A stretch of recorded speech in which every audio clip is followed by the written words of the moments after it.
Pakai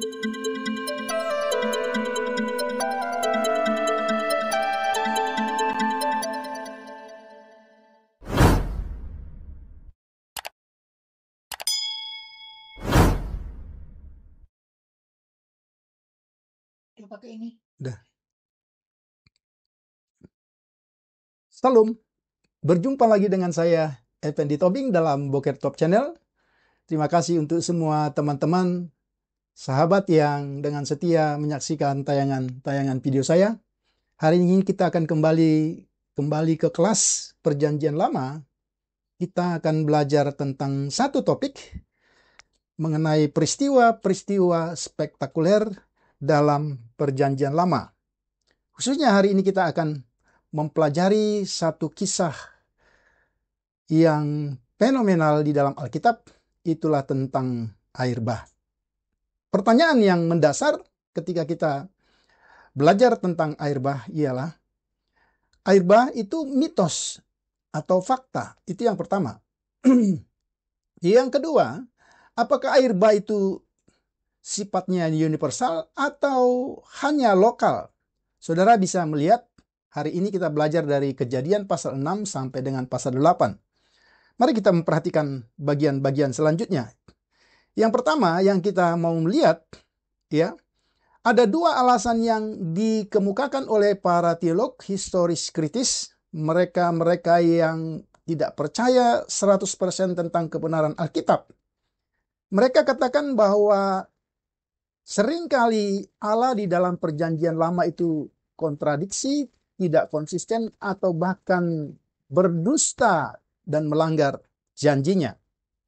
Yang kita lihat yang pertama adalah peristiwa air bah mitos menurut pandangan para teologi historis kritis dan bukan fakta.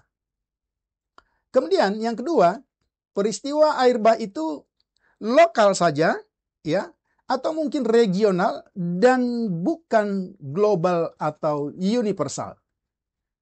Kemudian mari kita perhatikan, kita melihat banyak tentang air bah itu mitos atau fakta. Yang pertama yang kita lihat latar belakang. Kalau saudara memperhatikan, ada begitu banyak paralel di antara kisah air bah Nuh dengan mitos-mitos air bah pada bangsa-bangsa, termasuk suku-suku yang ada di dunia ini. Salah satu mitos atau kisah air bah yang ada pada bangsa-bangsa kita kenal dengan epos Atrahasis dan epos Gilgamesh, yang merupakan epik air bah versi Babel, dan itu ditulis kurang lebih milenium kedua before Christ. Sehingga para teolog modern berasumsi bahwa kisah air bah dalam PL sebenarnya merupakan saduran yang kemudian dibersihkan, direvisi, lalu ditulis di dalam Alkitab. Jadi yang pertama yang kita melihat pada bagian ini, air bah itu mitos atau fakta, maka para teolog liberal itu berkata ini adalah mitos. Alasan mereka, ada begitu banyak persamaan air bah yang ada di dalam Alkitab dengan air bah versi bangsa-bangsa. Kemudian yang berikutnya kita lihat, apakah kata Alkitab? Apakah pandangan para teolog historis kritis itu dapat kita terima? Penulis Perjanjian Lama menguraikan kisah air bah sebagai fakta historis. Yang pertama, kalau saudara membaca di dalam kitab Yesaya, ada janji Tuhan kepada Nuh. Di sana dikatakan tidak akan mendatangkan air bah sebagai jaminan yang tetap berlaku pada zamannya. Saudara bisa membaca Yesaya 54 ayat yang ke-9. Yang kedua, kitab Yehezkiel juga nabi dalam Perjanjian Lama dua kali menyebut Nuh sebagai salah satu dari 3 figur orang yang benar di dalam sejarah Perjanjian Lama. Saudara bisa baca Yehezkiel 14 ayat 14 dan 20. Yehezkiel disejajarkan, Nuh disejajarkan dengan Ayub dan Daniel. Kita memperhatikan pada bagian itu. Kemudian penulis Tawarik, ya, serta Lukas. Jadi Tawarik di dalam Perjanjian Lama, ya, kemudian Lukas dalam Perjanjian Baru memasukkan Nuh dalam silsilah Tuhan Yesus Kristus. 1 Tawarik pasal 1 ayat 4 dan Lukas 3 ayat 36. Dari bukti-bukti ini jelaslah ini bukan satu yang kebetulan, yang mengindikasikan bahwa peristiwa air bah itu bukan mitos, bukan fiktif, tapi sejarah dan fakta. Kemudian mari kita perhatikan apa yang berikutnya dikatakan oleh Alkitab. Para penulis Alkitab menerima air bah yang bersifat universal.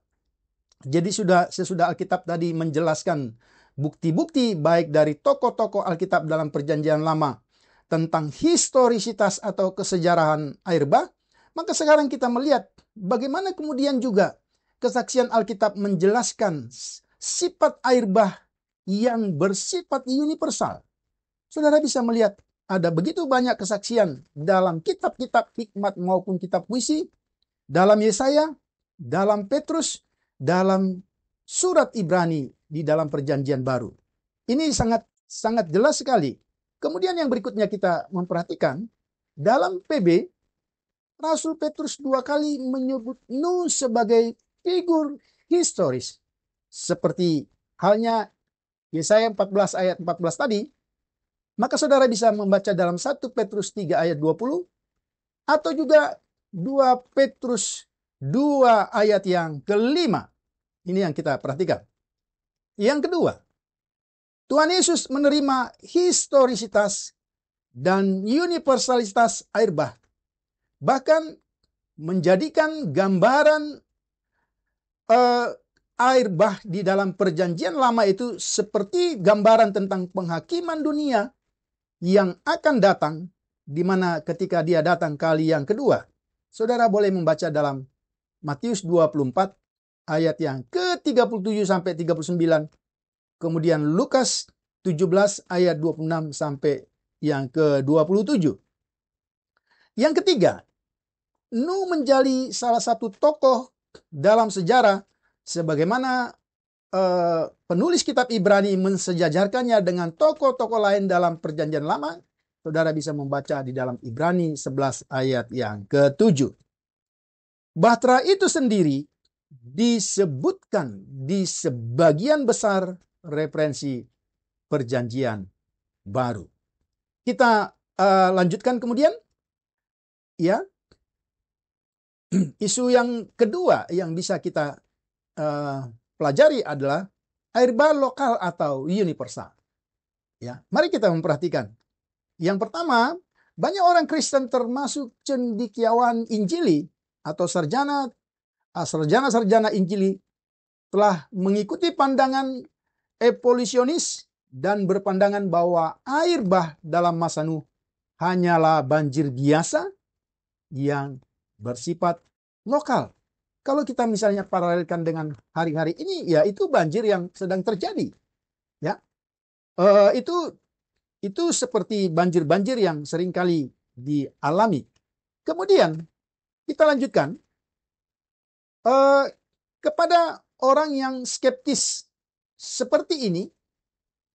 Pada zaman itu Tuhan Yesus menyebut mereka sebagai orang-orang yang tidak memahami firman Allah maupun kuasa Allah.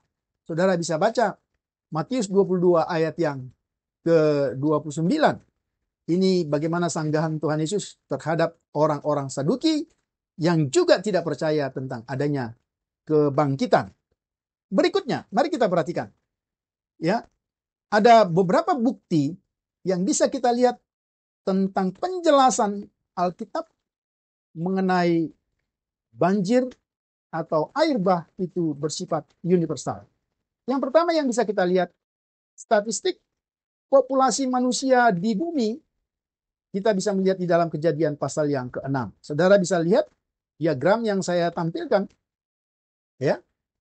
Saudara bisa melihat itu mulai dari kejatuhan, kemudian Adam, ada Set, ada Enos, ada Kainan, ada Mahalael, ada Zaret, ada Enok, ada Metusala, ada Lamek, kemudian yang terakhir sampai kepada Nuh.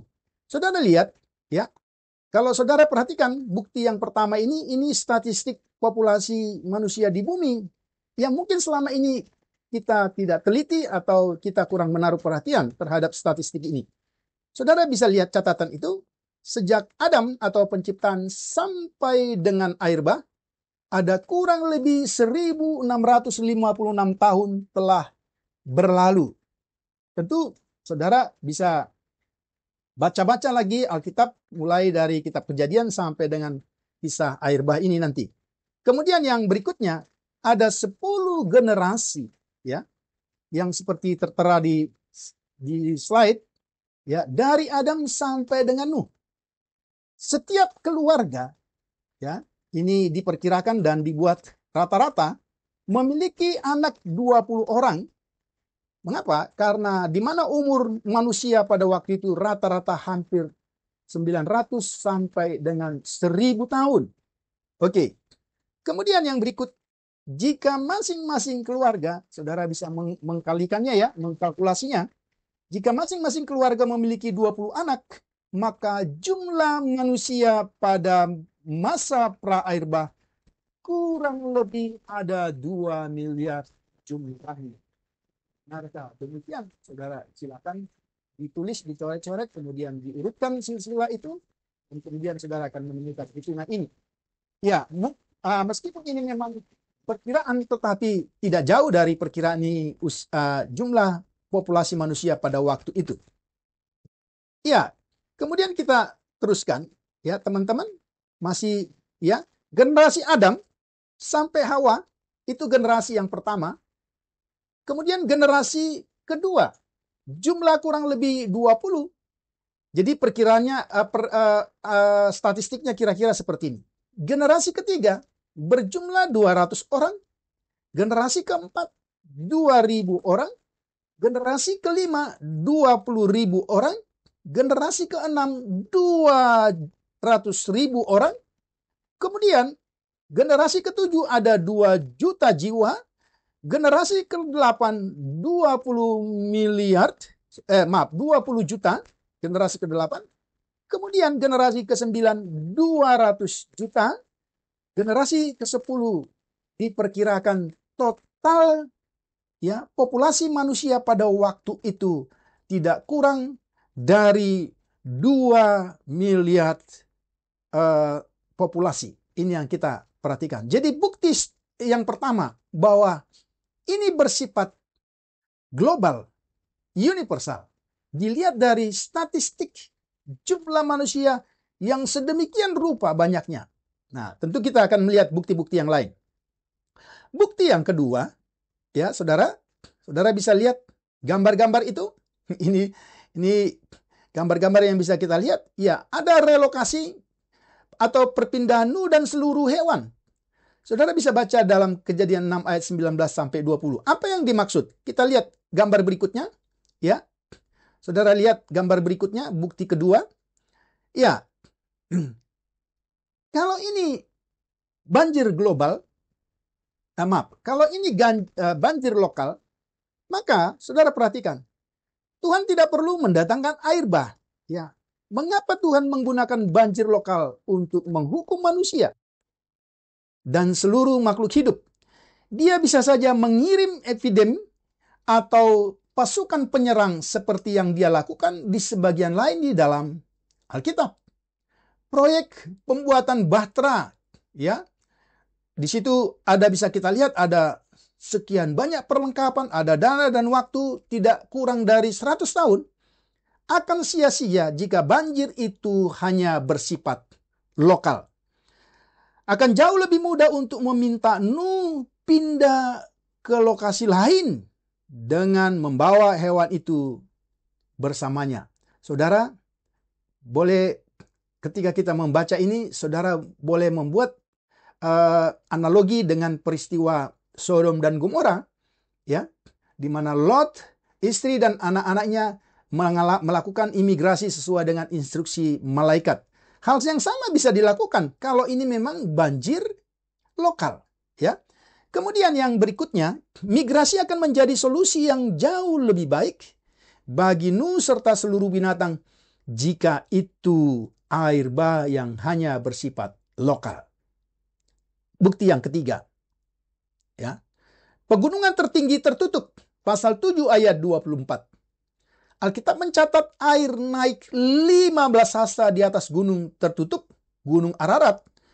Lokasi di mana Bahtera bersandar itu memiliki ketinggian kurang lebih 5.181,6 meter.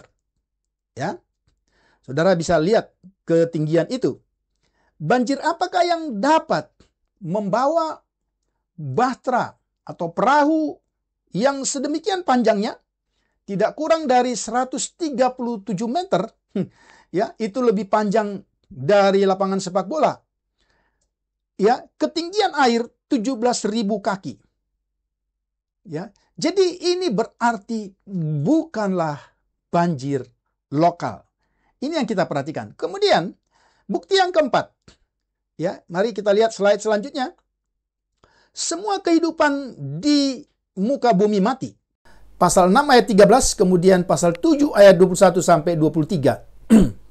Semua yang hidup yang bergerak di atas bumi mati. Dalam banjir lokal sebagian besar, ya, fauna, ya, burung-burung di udara, ikan-ikan dapat lolos dari kematian dengan melarikan diri dan air yang naik atau dengan berenang ke tanah kering jika itu diperlukan. Tetapi ini tidak mungkin terjadi dalam air bah yang bersifat universal. Semua manusia mati sesuai dengan tujuan air bah, pasal 6 ayat 13.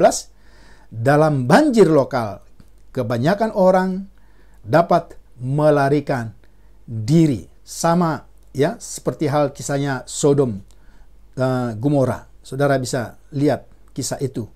Ya, kemudian masih bukti yang keempat, ya, tidak hanya yang memiliki napas hidup yang mati. Kalau saudara perhatikan istilah yang dipakai dalam bahasa asli, dipakai kata yekum, ya, yang warna kuning, dan secara sederhana diterjemahkan sebagai zat. Ini jelas-jelas mengacu, ya, untuk semua makhluk hidup termasuk tumbuhan serta hewan. Ya, faktanya bahwa Tuhan telah memberitahu Nuh bahwa Dia akan menghancurkan manusia. Saudara lihat kalimat berikutnya. Dengan bumi. Ya, bukan dari bumi, tapi akan menghancurkan manusia dengan bumi. Berarti seluruh makhluk hidup yang ada di bumi. Oke. Kemudian mari kita perhatikan masih bukti yang keempat. Bukti-bukti fosil di seluruh dunia mengkonfirmasi bagian ini. Baik evolusionis maupun kreasionis sama-sama mengakui bahwa hampir semua fosil ditemukan di batuan sedimen yang disebabkan oleh air. Fosil manusia yang ditemukan di bagian dunia yang tersebar luas menunjukkan bahwa manusia telah bermigrasi ke luar timur dekat kuno sebelum zaman air bah. Kemudian, fosil-fosil ini mengungkapkan bahwa jutaan bentuk kehidupan makhluk hidup, baik tumbuhan, manusia, tenggelam, tercekik, tercabik-cabik, dan hancur berkeping-keping. Mari kita lihat bukti yang berikutnya. Bukti yang kelima, lamanya air bah. Ya, saya seringkali memberi pertanyaan ini di ruang kelas dan biasanya mahasiswa selalu gagal menjawab berapa lama air bah dan mereka selalu jawab mungkin 150 hari, ada yang jawab 40 hari dan seterusnya. Mari kita perhatikan. Oke? Saudara bisa lihat pada pasal 7 ayat 24 sampai dengan pasal 8 ayat 14. Ya, untuk ketiga kalinya kalau saudara perhatikan dalam pasal 7 ayat 18 ayat 20 dan 24, ya. Di situ dikatakan air itu berkuasa, ya, untuk menunjukkan air yang berkuasa selama 150 hari. Oke, 150 hari dikonversi berarti tidak kurang dari 5 bulan. Kemudian, mari kita perhatikan. Baru setelah periode ini mata air, jadi setelah berkuasa 150 hari, ya. Baru setelah periode ini mata air di Samudra Raya dan jendela langit ditutup. Pasal 8 ayat 2. Dan air mulai surut. Maka durasi ekstrim air bah menunjukkan alasan Alkitab untuk menganggapnya sebagai air bah yang bersifat universal. Ya, ini masih pada bukti yang kelima. Tidak ada banjir lokal yang terus meningkat selama 150 hari. Kemudian, bahkan setelah air mulai surut, ya, kita perhatikan, bahkan setelah air mulai surut dan Batra mendarat di puncak pegunungan Ararat, saudara perhatikan, Kejadian 8 ayat 4, butuh waktu 2,5 bulan lagi sebelum puncak gunung lain dapat terlihat. Saudara baca pasal 8 ayat yang kelima dari kitab Kejadian.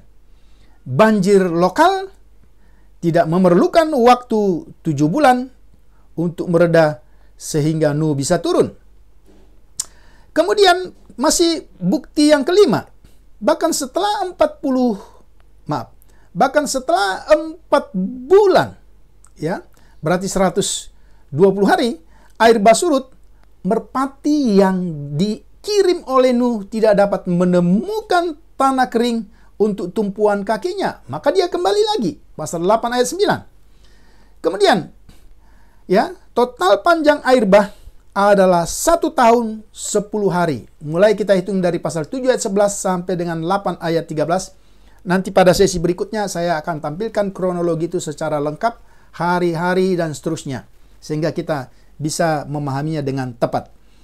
Kemudian, bukti yang keenam, ya, kalau saudara perhatikan di situ, ada bukti yang keenam adalah tanda pelangi. Ya, setelah air bah itu surut, salah satu bukti paling kuat dari air bah global adalah pelangi yang ditempatkan di langit setelah air bah. Janji Allah diulang 3 kali. Allah tidak akan pernah melenyapkan segala sesuatu yang hidup dan semua makhluk lagi dengan air bah. Ya. Hal ini menjelaskan bahwa tidak mungkin hanya sebagian dari umat manusia yang dihancurkan oleh air bah. Kemudian mari kita lihat, ya, masih bukti yang sama. Tuhan berjanji tidak akan mengirim air bah lagi. Ya, yang seperti itu. Kejadian 9 ayat 11 sampai 5 dan 15. Tetapi sudah banyak banjir lokal. Oke, ada banyak tsunami yang terjadi di negara kita. Ya, ada di Nias, ada di berbagai tempat, ya, ada di Sumatera Barat dan seterusnya. Pertanyaannya, apakah itu dapat kita katakan air bah? Tentu tidak, sesuai dengan apa yang kita lihat hari ini.